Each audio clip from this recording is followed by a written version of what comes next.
Welcome to Grandmother's Kitchen.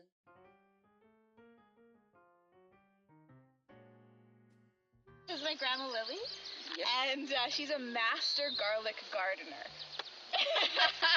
And she's going to tell us today how you can tell when your garlic is ready to be plucked. So what do you look for here?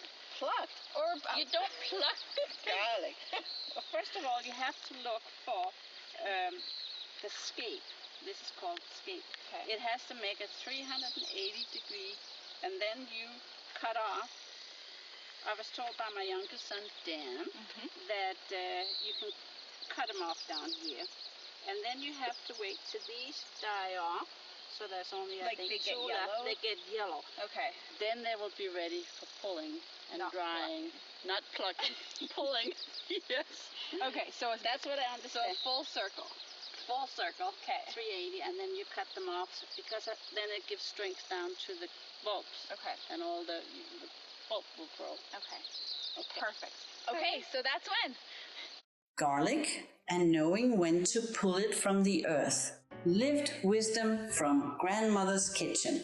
Garlic teaches patience from the very beginning. You don't plant it in spring like the impatient things. You tuck it into the earth in the fall, pointy side up, root side down, and you cover it gently, knowing it will sleep through snow and frost and long dark months before it ever shows you a green shoot. Garlic understands winter, and that's the first lesson. If you want strong bulbs, you must give them cold. The frost tells the cloves to divide. It tells them to multiply. Without winter, you get one lonely round instead of a full head. So for the gardeners listening, don't baby your garlic too much. It needs chill to become itself. By spring, those green shoots rise steady and sure. They look fragile, but they're not. I keep the bed weeded, water when it's dry, and I don't overfeed it. Too much nitrogen late in the season gives you tall leaves and small bulbs, all show and no substance.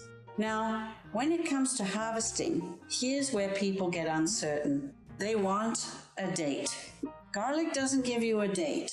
It gives you signs. When the lower leaves begin to turn brown, not all of them, just the bottom third or so, that's when I start watching closely. If you wait until every leaf is brown, you've waited too long. The wrappers around the bulb will begin to break down underground, and your garlic won't store well. I look for about half green, half brown. That's my window. I don't yank it by the stem. That's how you bruise it. I loosen the soil first with a fork, gently lifting from beneath. Garlic doesn't appreciate being ripped from the earth. It grew quietly. It deserves a careful exit. And once it's out, I don't wash it.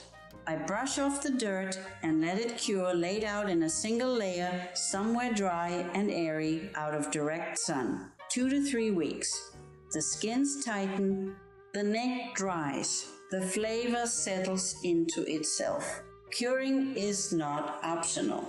Fresh garlic is sharp and green tasting. Cured garlic is deep and steady. It will carry you through soups, sauces, roasts, and cold winter evenings. For the cooks listening, here's something worth knowing. Young garlic harvested early will be milder, softer skins, juicier cloves, good for chopping raw into dressings. Fully matured garlic, properly cured, has layers of flavor.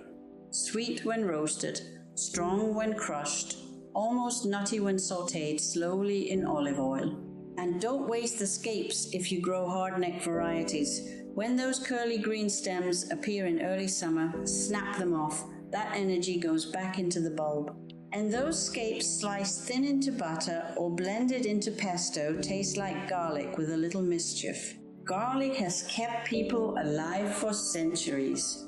It flavors humble food and grand food the same way.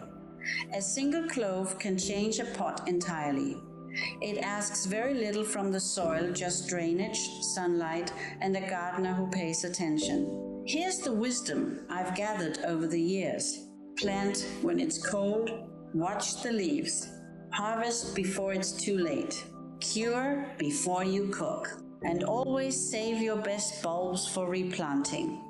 Garlic remembers where it grew well. Each year your harvest will improve if you choose wisely. Growing garlic isn't complicated. It's just faithful. Like most good things. Plant it in hope. Harvest it in humility. And use it generously. The world could stand a little more garlic and a little more patience in its kitchen.